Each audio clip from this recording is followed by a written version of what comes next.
কি আরে ভাই মাহফিলের দিনে যদি গ্রামে চুরি হয় এর চাইতে দুঃখ আর আছে।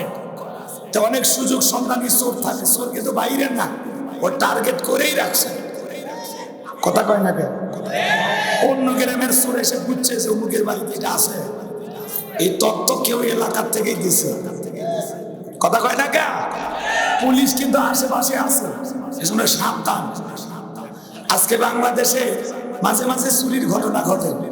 আল্লাহর কোরআনের আইন অনুযায়ী একটা চোরের হাত যদি কেটে বাংলাদেশের পার্লামেন্টে পাস করা হতো, সে সূরা মাইদার ভিতরে আল্লাহ যে আইন দিয়েছে চুরি করলে হাত কেটে দাও, এই আইনটা যদি বাংলাদেশের পার্লামেন্টে চালু হয়ে যেত, আরে ভাই শোনা কেন, পৃথিবীর সব টাকা পয়সা রাস্তায় ফেলে দিলেও বাড়িতে রাখলেও চোর চুরি করার সাহস পাইতো না। কিন্তু আল্লাহর আইন আমাদের পছন্দ হয় না। দেখেন না, আফগানিস্তানে আল্লাহর আইন মানার কারণে পলিথিনের ব্যাগে করে টাকা নিয়ে হেঁটে যায়, কেউ ছিনতাই করার সাহস পায়।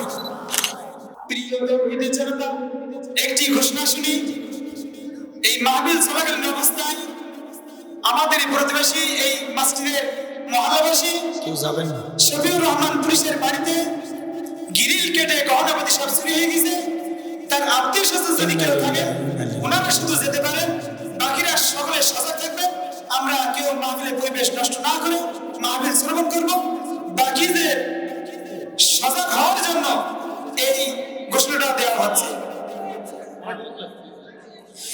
প্রিয় তাওহীদি জনতা, মাহফিল চলাকালীন আমাদের প্রতিবেশী শফিউর রহমান পুলিশের বাড়িতে গ্রিল কেটে দরজা ভেঙে তার বাড়ি থেকে গহনাপাতি টাকা পয়সা চুরি করে নিয়ে গেছে।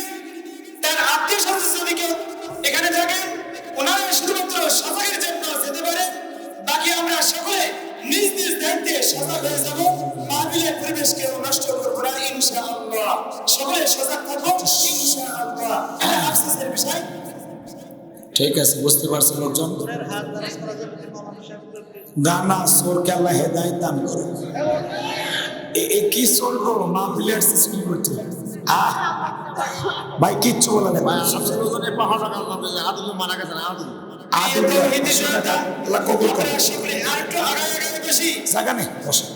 আপনি যেটা বলতে বলছি বলছেন হয়ে গেছে কাহিনী।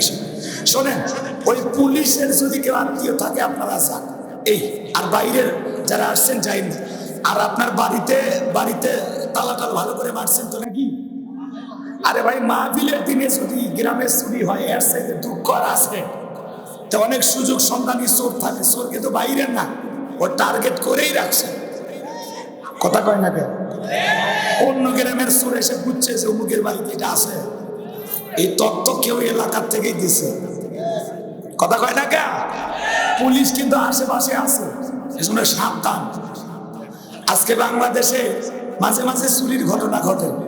আল্লাহর কোরআনের আইন অনুযায়ী একটা চোরের হাত যদি কেটে বাংলাদেশের পার্লামেন্টে পাস করা হতো, সে সূরা মাইদার ভিতরে আল্লাহ যে আইন দিয়েছে চুরি করলে হাত কেটে দাও, এই আইনটা যদি বাংলাদেশের পার্লামেন্টে চালু হয়ে যেত, আরে ভাই শোনা কেন, পৃথিবীর সব টাকা পয়সা রাস্তায় ফেলে দিলেও বাড়িতে রাখলেও চোর চুরি করার সাহস পাইতো না। কিন্তু আল্লাহর আইন আমাদের পছন্দ হয় না। দেখেন না, আফগানিস্তানে আল্লাহর আইন মানার কারণে পলিথিনের ব্যাগে করে টাকা নিয়ে হেঁটে যায়, কেউ ছিনতাই করার সাহস পায়। আর গ্রিল কেটে দরজা ভেঙে সোনার গহনা চুরি করে নিয়ে গেছে। এই জন্য আমরা চাই এই সমস্ত চোরদের ধরে দৃষ্টান্তমূলক শাস্তি দিতে হবে। কথা বলে ঠিক কিনা? আল্লাহ যেন এই সমস্ত চোরের হাত থেকে এলাকার মানুষকে হেফাজত করেন। আমার দিন ভাই, এই বুদ্ধি আপনাদেরকে কে দিল? সব টাকা নিয়ে হয় মসজিদে যান, নিরাপদ জায়গায় যান, হ্যাঁ টাকাই জায়গায় গুনবেন না, পরিবেশ নষ্ট হবে। সব নষ্ট টাকার দিকে শুনেছি। আরে বড় টাকাগুলো রেখে দেন, বড় টাকাগুলো রাখেন। হ্যাঁ, আপনি ইমাম সাহেব রেখে দেন। হ্যাঁ, সব টাকা এক জায়গায় করো, পরে কইনি সব এক জায়গায় রাখো। এই মহিলা প্যান্ডেলের টাকা পাইছেন, পুরুষ প্যান্ডেলে পাইছেন, আর কানের কাছে কথা বললেন যান, মেলা গল্প করছি। খালি নিয়ে নেন, সে যা দেয় নিতে থাকে। আলহামদুলিল্লাহ। চলেন আমরা আলোচনায় চলে যাই। ভাইস চেয়ারম্যান পদপ্রার্থী প্রভাষক মোহাম্মদ ওমর ফারুক 5,000 টাকা। সাতক্ষীরা সদর উপজেলা পরিষদের চেয়ারম্যান পদপ্রার্থী জনাব শহীদ হাসান, উনিও 5,000 টাকা। এর মোট 10,000 টাকা। মারহাবা কর, আল্লাহ কবুল করেন, তাদের ইজ্জত সম্মান বাড়ায় দেন। এ ভাই এক কথা কইনি,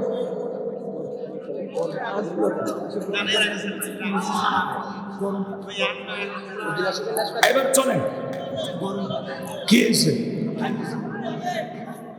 এত অস্থির কি আপনারা? একটু অপেক্ষা করেন। এই যে 2 দিনের আয়োজন করতে গিয়ে খরচ হয়েছে না, 2-1 মিনিট কালেকশন করা লাগবে না? এই জন্য অস্থির হলে হয়, টাকা না দিলে চুপ করে থাকা লাগে, চিল্লেন হয় না। আর না হলে একজন দাঁড়ায় বলেন 2 দিনের চা খরচ আমি একাই দেব, আমি কি আমার দাদাও আসল করবে? কথা বলছেন না? কালেকশন বলে খেপবেন না, কোথাও না, কোথাও না। হয় টাকা দেবেন, নাহলে চুপ করে থাকবেন। 12টা পর্যন্ত থাকবেন না, কথা কয় না? কিসের রাত 2টো আছে? 12টার মধ্যে দোয়া হয়ে যাবে ইনশাআল্লাহ। আজকের মাহফিলে কারা কারা ধৈর্য নিয়ে 12টা পর্যন্ত থাকবেন না তারা হাত তোলেন। কারা থাকবেন না? ওই যে থাকবেন না, দেখছেন? 12টা পর্যন্ত কারা কারা ধৈর্য নিয়ে বসে থেকে আলোচনা শুনবেন, 2 হাত তুলে বলেন ইনশাআল্লাহ। ওই যে মাঝে মাঝে হাত তোলেন, নিয়মতে ভেজাল আছে। আমি সাতক্ষীরা এটা অনেক জায়গায় লক্ষ্য করি, ভেজালটা বেশি পাই। আচ্ছা, হাত যে তুলতেছেন না কেন? আমার কথা শুনে শুধু হাতই না তোলেন, তাহলে আমার কথা শুনে যে আমল করবেন তার গ্যারান্টি আছে? 2 হাত তোলেন, ভালো করে বলতেছে 2 হাত তোলেন, মাথা গরম করাইন না। 2 হাত তোলেন। মাঝে মাঝে দেখেন তো কারা তোলেনি, গুতা মারেন, আসতে মারেন, 5 ওজন না ভাঙে। হাত তুলছেন, 2 হাত তুলে বলেন 12টা পর্যন্ত থাকবেন তো ইনশাআল্লাহ? একটু জোরে বলেন ইনশাআল্লাহ। হাত নামান। এই যে ওয়াদা দিলেন, ওয়াদা ভঙ্গ করা কিসের লক্ষণ? মুনাফিকের লক্ষণ। বাস মনে রাখবেন। আর যারা উঠে যাবেন এখনই যান। ওয়াজ শুরু হলে মাঝে মাঝে যদি কেউ ওঠার পরিকল্পনা করে, লঙ্গি টেনে ধরবেন, সাবার দিবেন না। 12টা বাজলে ছুটি, কোনো আপত্তি নেই। 1 ঘন্টা